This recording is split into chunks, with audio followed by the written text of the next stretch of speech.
Hi, I'm Robbie McLean, and I'm currently working with Group 3 in our projects about droughts in the Treasure Valley. So, what you'll notice in this project, in this video, is how we go in depth about droughts in the Treasure Valley and how they affect the well-being of the area as a whole.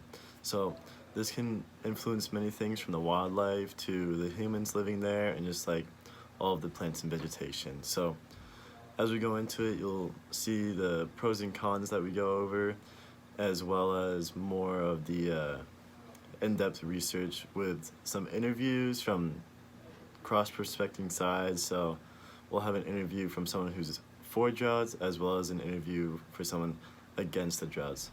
So some insight before we start this video. Basically what a drought is, if you don't already know, is an abnormally long amount of time where there's low amount of rainfall to no amount of rainfall in the area at all. So because of this, it can harm agricultural life, plant life, wildlife, and just the overall well-being of an area. Now going more in depth to the sides of the issue that we will address, so we'll talk about people against droughts. This will include farmers and hunters and how it can affect their times performing agricultural practices and times while they're out hunting. On the other side of this though, we'll have homeowners, which are more for droughts, and basically giving the over explanation of why droughts can benefit them. So lastly in this video, what we'll talk about is some more in-depth research of where droughts are faced the most and faced the least in the Treasure Valley, as well as looking at some possible solutions that go into basically solving droughts or bettering them, whether it's decreasing the amount of water we use, or more like agricultural practices like canceling crops like a month early or something like that. Hi, my name is Dylan Stevens, and today I'll be talking about the various proposed plans to help mitigate the effects of the Treasure Valley drought. This drought is not unprecedented, but it is unexpected. So there weren't really many plans to prevent the drought from happening. So instead, plans have been focused on just mitigating the effects of the drought. So I want to talk about three things that three important water users are doing to mitigate the effects. The first are the irrigators themselves. They have ended the crop season early to conserve water.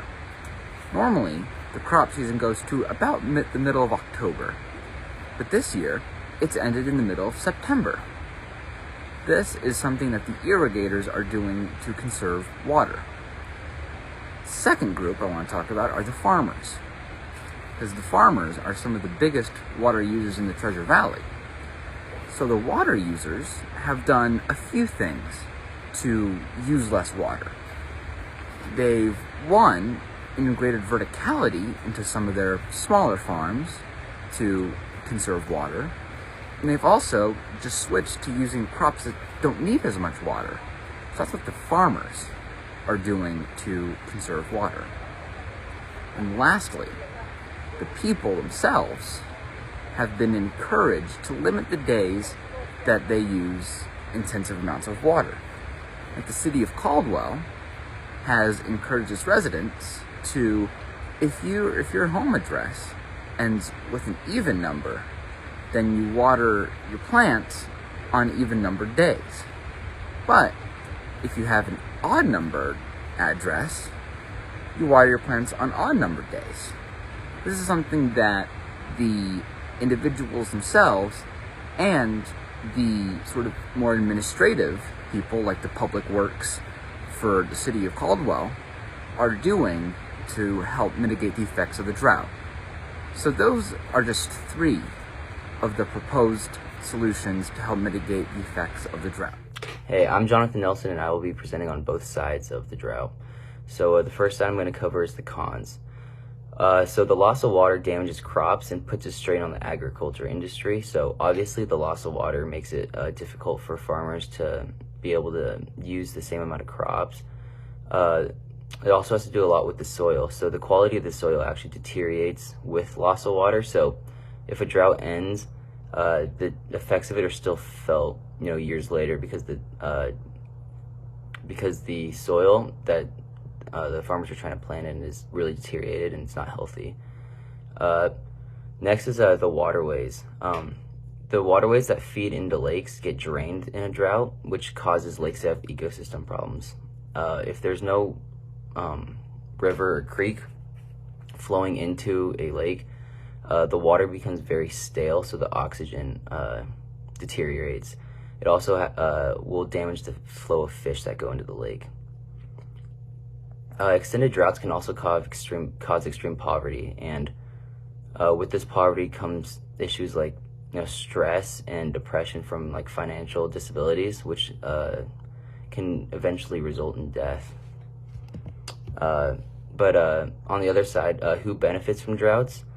Well, innovators have the opportunity to create ways to limit water that is wasted. For example, during California's drought, researchers planned ways to treat agricultural runoff to reuse the water. So when a drought comes, innovators kind of have to work harder because they're kind of on a clock. Resource-efficient technologies receive more funding in times of droughts. So basically, the government is more likely to fund programs that'll help go towards these water resources, because when their people are struggling, they need to act quicker.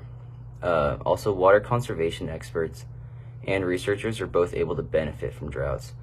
Droughts provide researchers with valuable information that helps prevent a limit on the damaging effects of droughts. So without droughts, they don't get this important data. Thank you. Hey guys, I'm here with Larry Bowling. He's my grandfather. He's also the landscaping chairman for the Harris Ranch neighborhoods in southeast Boise. Today we're just going to be talking about drought and the effect it has on neighborhoods like these. How are you today? I'm good, thanks. So Awesome. First question I got for you is how is Harris Ranch development compensating for drought in their new homes? well, Harris Ranch has been in existence for over 20 years now. So the first homes were built on larger lots, and most of those lots had landscaping with grass.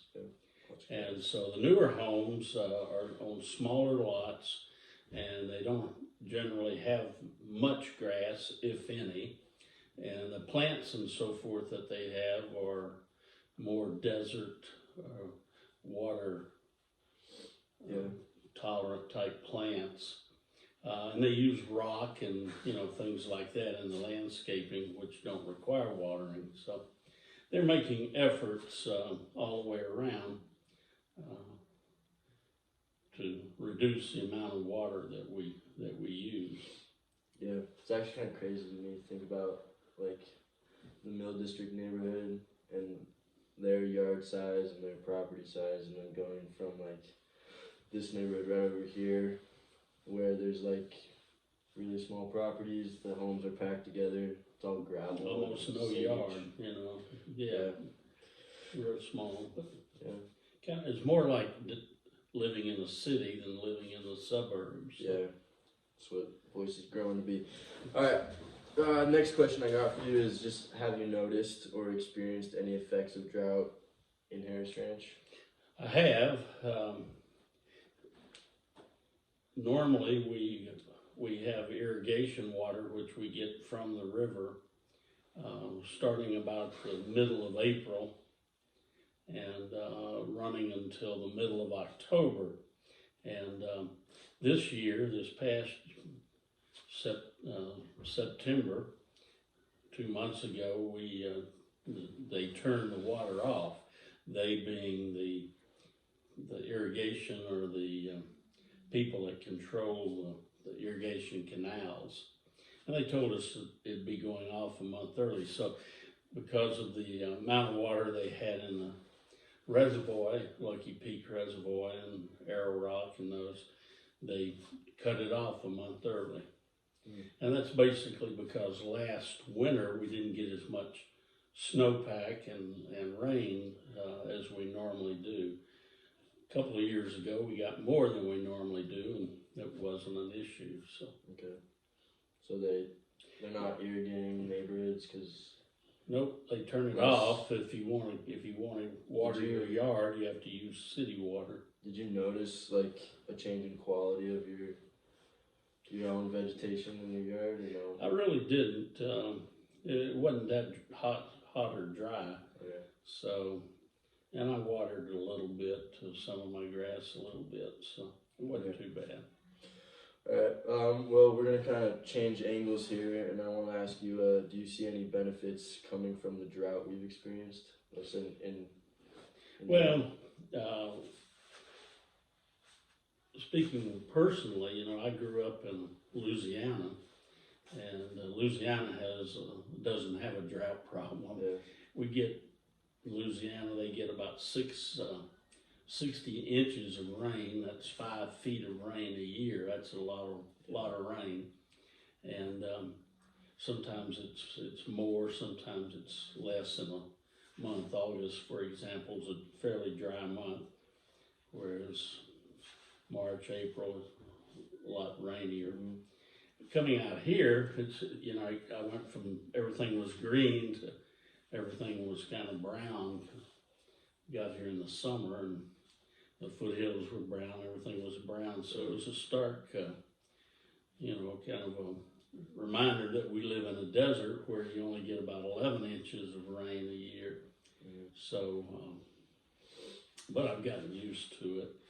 And, See any benefits coming from it, or no? well, I think the people that live here have learned that, you know, we're going to have years where we have less rain, and it may be more frequent than in the past.